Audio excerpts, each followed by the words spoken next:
Olá, meus amigos feras, aqui é o professor Diego Assis e nós vamos para a nossa parte 4 da nossa aula de Brasil Império, mais precisamente período regencial.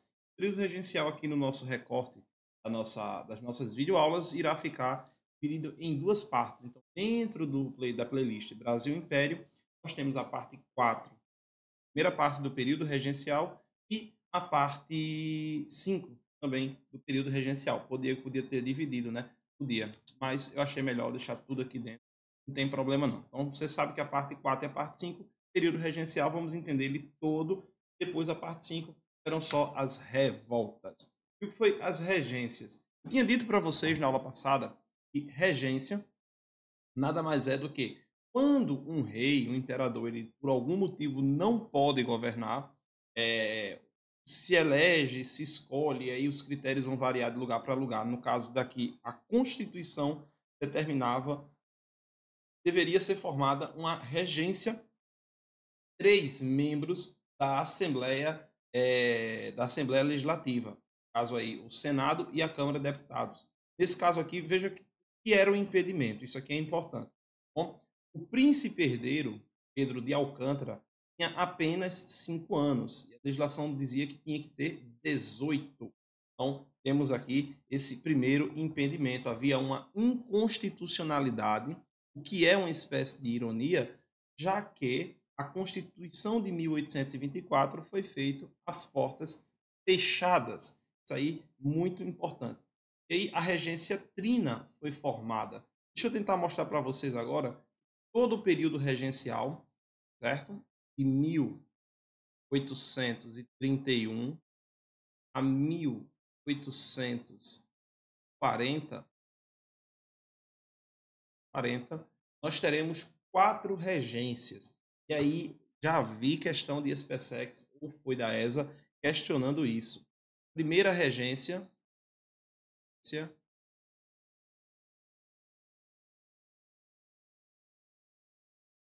trina, temporária.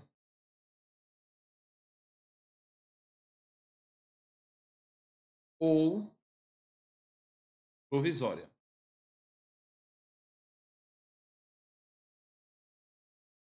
Essa vai durar apenas alguns meses do ano de 1831.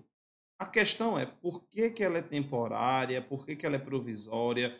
No enunciado da questão, eles podem colocar justamente o motivo de perguntar, né? O texto faz referência a.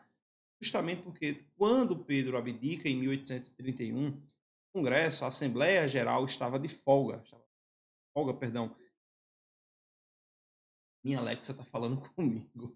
Enfim, estava ausente, né? Os deputados estavam de férias. De maneira, então, que foi importante fazer uma nova votação, de origem, aí sim, a regência.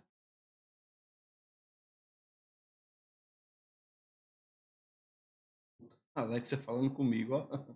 Trina é permanente.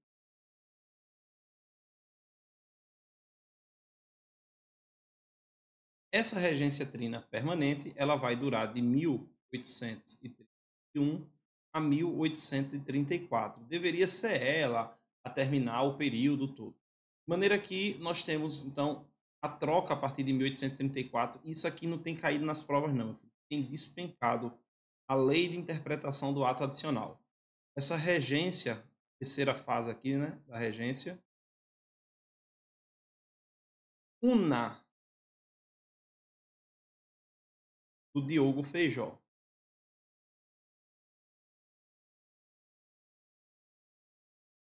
Ela dura 1804 a 1807. Ele vai renunciar e nós temos então a regência Una Araújo Lima.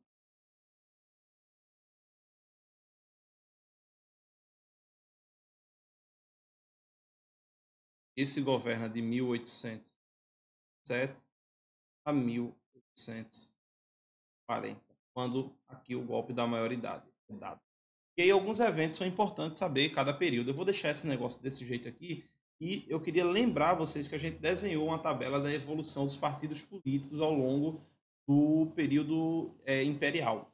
Na aula de Brasil Império, parte 2, na aula de Segundo Reinado ou Império, eu vou deixar essa tabela bem esquematizadazinha, com as datas, os motivos, aquela situação toda que a gente já viu.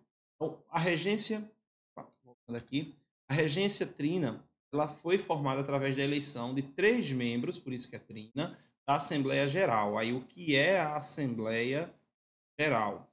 São os senadores e a Câmara de Deputados. Beleza. Até que o príncipe herdeiro atingisse a maioridade, nesse caso aqui, 18 anos. A regência trina, então, provisória ou temporária, foi formada pelo Nicolau de Campos Vergueiro. Ele era do Partido Liberal, da ala dos moderados. Os exaltados não chegam a ficar no poder nesse momento. O José Joaquim Carneiro Campos, representante dos restauradores, isto é, ainda membros ou resquício do Partido Português. Esse Partido Restaurador ele fica na estrutura política do Brasil até 1834, quando Pedro I morre lá em Portugal, e aí não tinha muito como voltar a existir aquela ligação entre Portugal e o Brasil. E uma curiosidade, né? O brigadeiro Francisco de Lima e Silva, os mais conservadores do Exército. Porque aqui eu já peguei uma questãozinha que avaliava, né? Por que um membro do Exército? O Brasil foi formado em 1822, teve sua primeira Constituição em 24, e menos de 10 anos depois, o Brasil já tinha uma crise política, porque você tem o imperador que deveria ficar até sua morte, abandonando o cargo, logo fica aquela vacância e aí cria uma instabilidade, né? Será que esse governo novo ele consegue se manter? Será que se sustenta essa estrutura de governo? Como tudo era muito novo e as mudanças e os atropelos foram acontecendo, acaba que a população questiona esse tipo de situação, o que leva a os conflitos políticos também, que nós vamos ver agora. Ter um membro do exército na regência dava uma ideia de que, olha, esse negócio aí parece ser mais sério, o Brasil tem um exército. Até então não tinha, nós éramos codependentes das forças de Portugal. O exército brasileiro aqui ainda é muito, muito, muito novo. Então fica aí a ideia.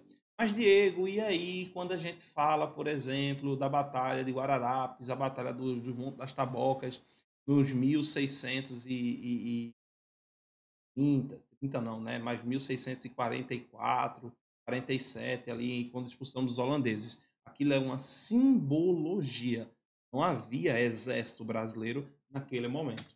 E aí, continuando, a regência e a crise política, você tem a formação da regência trina permanente, com o deputado José de Costa Carvalho, do Partido Moderado, o João Braz Muniz, também do Partido Moderado, e aí a novidade em torno de tudo isso é que, de novo, os liberais exaltados não assumem o poder e a permanência do brigadeiro Francisco de Lima e Silva, o que é uma novidade. Por quê? Porque, de novo, aquilo que eu falei para vocês de existir o exército recentemente, a formação recente do exército acabava e dava uma sustentação melhor. Então, uma curiosidade é que nós tivemos aqui o ministro da Justiça, o padre Diogo Antônio Feijó. Você já pegou aqui o spoiler, ele será regente na regência Una. O que aconteceu como ministro da Justiça? Ele criou a Guarda Nacional. A grosso modo, aqui nós temos o início do coronelismo.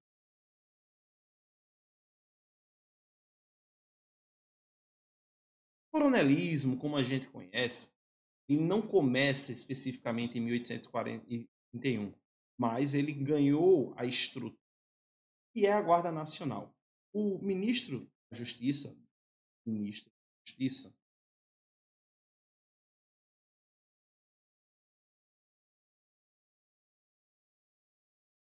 ele controlava os juízes de paz.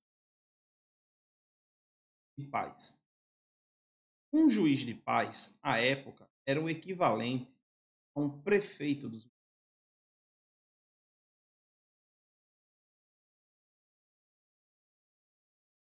de outro jeito, equivalente aos atuais prefeitos.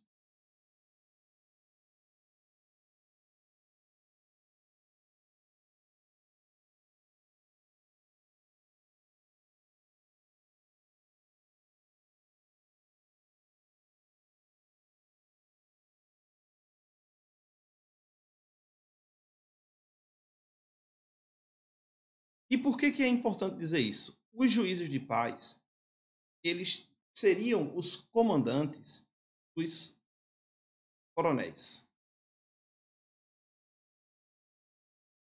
E quem são os coronéis? Esses indivíduos que compravam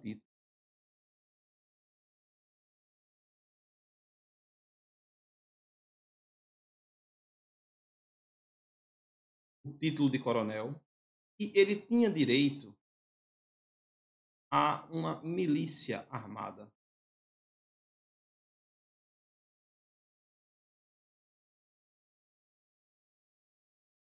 E na prática, acabava sendo uma espécie do capataz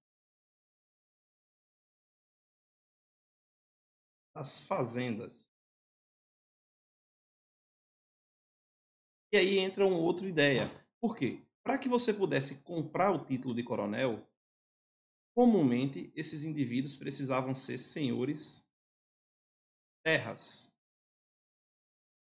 Além de serem os grupos mais ricos, isso aqui seria uma espécie de sinônimo de homem de destaque, igual lá atrás, no período colonial, os famosos homens bons. Então eu tenho grandes latifundiários,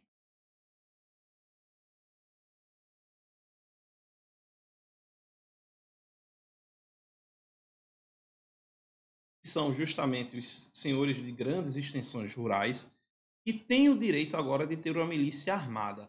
Para que essa milícia armada? Para que esse coronel tem? E veja aqui de novo a hierarquia de comando, né? Via de regra, o juiz de paz comandava os coronéis nas suas regiões e o ministro da Justiça controlava o juiz de paz. Então, aqui eu tenho uma força paralela ao exército brasileiro. Diferente, por exemplo, do brigadeiro, Francisco de Lima e Silva e outros membros do Exército Brasileiro que tiveram treinamento, os coronéis não tiveram treinamento.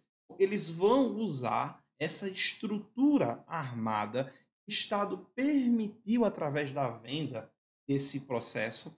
É, isso é a Guarda Nacional, diga-se de passagem. Eles vão usar ao favor dele. Agora, no começo, a coisa até fica um pouco ainda presa à estrutura do Estado. Porém, com o passar do tempo, cada vez mais esses indivíduos, esses latifundiários, com esse poder de mando na mão, essa estrutura de poder na mão, eles irão começar a usar em proveito próprio. Por isso que muito mais distante do centro administrativo do Brasil, mais para frente, como é o caso do Nordeste, essa estrutura ela vai ser muito mais forte e mantida. Não que os barões do café não tenham também utilizado essa estrutura muito a seu favor. Então, justamente, ponto. A ideia da criação da Guarda Nacional era para conter as revoltas provinciais que estavam acontecendo nas províncias, e elas são oriundas de uma crise social, da instabilidade política. O Brasil é muito grande e as pessoas não entendiam muito bem o fato de que tinha rei, agora não tem, mas o rei ainda vai ter, porque ele é pequeno, então não pode. E o que era rei foi embora. Isso era muito confuso. Então, as elites locais elas acabavam tomando rebeliões, ou em muitos casos aí, as rebeliões elas iam acontecendo de outras formas. Enfim, como eu estava dizendo para você, aqui é uma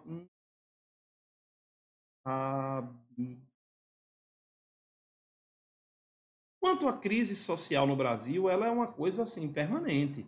Você olha até os dias de hoje, no início dos anos 2000, nos primeiros 30 anos agora dos anos 2000, você ainda encontra crises sociais oriundas também desses períodos mais distantes da história do Brasil, como o Brasil Colônia e o Brasil Império, quando a gente olha a questão racial, quando a gente observa a distribuição de renda bastante desigual, e isso aqui tem a ver também com o fato de que, desde que o Brasil é Brasil, as elites são os senhores de terra, acaba gerando esse processo. E crise econômica, uma vez porque a economia está sofrendo. No caso do Nordeste, o açúcar antilhano está entrando em concorrência. Lembrando que esse açúcar antilhano ele não é produzido no Brasil, ele é produzido nas Antilhas, na América Central, principalmente por holandeses, e os holandeses, que eram nossos principais compradores, eles optam por não comprar o açúcar brasileiro e sim comprar o seu próprio açúcar nas Antilhas.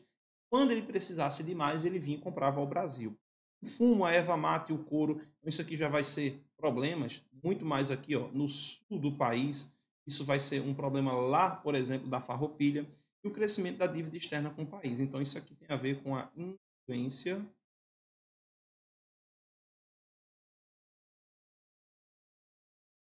inglesa, que é o nosso credor, ou seja, para quem a gente deve. Nós somos o devedor, a Inglaterra é o credor. Acaba gerando esse processo. Mais sobre essa visão do coronelismo, eu preciso que vocês lembrem, isso vai ser importante. Uma curiosidade para quem está assistindo essa aula, por qualquer motivo, para fazer a prova da Polícia Militar do Estado de Pernambuco, fica aqui a ressalva, o detalhe, né? A Polícia Militar de Pernambuco, ela tem sua história basicamente formada na Guarda Nacional. Vou seguir. A nova cena política, com a morte de Dom Pedro em 1834, nós temos então a mudança dos partidos para progressistas e regressistas. Os progressistas defendiam um diálogo com os revoltosos. E revolta, Diego, aquelas revoltas regenciais que eu falei há pouco. Enquanto que os regressistas, eles defendem a repressão às revoltas, já que seja usado mais da violência. O partido regressista, ele será, de certa forma, o liberal moderado, os antigos liberais moderados, e o que tinha sido o partido restaurador. Dessa maneira, os partidos liberais exaltados, ou o Partido Liberal Exaltado, serão os progressistas, uma parte ainda dos moderados. O ato adicional, o avanço liberal. Existe uma lei que vai ser criada a partir de 1834 que altera a Constituição, conhecido como Ato Adicional 1834. Esse ato adicional ele foi um avanço liberal do ponto de vista, então, político, do ponto de vista político. Por quê? Porque eu tenho a substituição da regência trina por uma regência una. É aí é que vai ser formada a regência do Diogo Feijó. Os deputados detinham o poder constitucional, isso foi tirado do imperador. O imperador ainda não tinha idade. Posteriormente, isso será revertido. Eles meio que enfraquecem o poder moderador, o poder do imperador, no caso. E a liberdade administrativa regional, com a criação das câmaras provinciais. Isso daqui é um pouco confuso, então vamos dar uma outra olhadinha numa anotação extra. Nos Estados Unidos, nós estamos cansados de observar, por exemplo, estados como Texas, e diferente de Nova York, o Texas o camarada pode sair de casa com a 12 nas costas, pistola em cada um dos lados da cintura, enquanto que em Nova York o indivíduo não pode nem ter arma no cofre guardado dentro de casa, como seria o equivalente hoje à legislação brasileira. Aí a pergunta é, por que no mesmo país existem em cada estado, em cada parte da federação, leis diferentes? Porque lá é uma federação e existe autonomia para o Texas criar uma lei e Nova York criar a lei que achar melhor, desde que não firam alguns princípios básicos. Aqui no Brasil também é algo parecido. Essa primeira experiência de existir liberdade para criar leis específicas em cada um dos estados da federação passa a surgir a partir de 1834 com a lei, o ato adicional. Seria uma lei complementar à Constituição. De maneira que, esquece agora Texas e Nova York. Se a província de Pernambuco quisesse criar uma lei, a Assembleia Legislativa de Pernambuco ela iria e elaboraria uma lei que valeria só para Pernambuco. Na maioria das vezes, essa lei ela versa, né, ela discute quanto à arrecadação de impostos, como será distribuída a parte financeira. Tanto vai para a segurança, tanto vai para fazer infraestrutura. Atualmente a gente consegue ter esse controle. Mas existem alguns princípios que eles não podem ferir a Constituição Federal. no nosso caso, é a Constituição Federal de 1988. Mas calma lá, porque nós não estamos em 88, nós estamos em 1834. Então, a lei ou os estados eles podiam criar pequenas interpretações para a cobrança de impostos, regras mais básicas quanto ao gerenciamento da província, desde que não ferisse princípios básicos da Constituição de 1824. Logo, isso dá muita autonomia para justamente, como eu estava dizendo, cobrança de impostos, a forma como o dinheiro vai ser aplicado pela gestão pública, entre outras coisas mais. Foi um avanço, politicamente falando, liberal. E até mesmo do próprio antigo Partido Liberal, nesse caso aqui, os progressistas. Isso tem caído muito, muito, muito, muito, muito, muito mesmo. Pelo menos aí, questão sim, ou ano sim, ano não, na prova da SPSEX vem abordando, e até mesmo questões de Enem. A regência uma não, mas una do Diogo Feijó, que era do Partido Liberal, ela durou até 1835. Então, eu queria fazer uma correçãozinha aqui, ó. Eu disse 37. Sim. Nessa data, ele renunciou. Por quê, né? Em que motivo? Ah, desculpa, tá certo, é de 35 a 37. Tá? Um animal. Ele vai renunciar em 37. Por que ele renunciou? Os motivos que levaram à renúncia. Os conflitos separatistas, exatamente o que a gente vai ver na parte 2 do Regência, que é a parte 5 de Brasil e Império, seguindo a nossa playlist. O isolamento político, Diogo Feijó era aquele tipo de político que nem os próprios membros do partido gostavam dele, e falta de recursos. Isso levou ele, então, a se desgastar. Lembrando que toda crise econômica você pode até não ter criado, eu já disse isso para vocês anteriormente, mas o político que está passando pela crise, ele não consegue encontrar soluções rápidas, mesmo que a culpa não seja dele, ele esteja seguindo toda a cartilha, acaba que a responsabilidade cairá no colo dele. De maneira, então, que a segunda regência dos conservadores ela vai ser gerenciada pelo Pedro de Araújo Lima, e a partir de 1837 criou aí uma lei conhecida como Lei de Interpretação do Ato Adicional de 1834. Eu acho horrível essa nomenclatura, né? Lei de Interpretação do Ato Adicional de 1834. Por quê? A lei ela é aprovada em maio de 1840 e ela revoga, ela deixa de valer o que aconteceu de avanço na lei de 1834. Então, ela está citando que ela está interpretando o ato adicional de 1834. Quando isso aconteceu? Maio de 1840.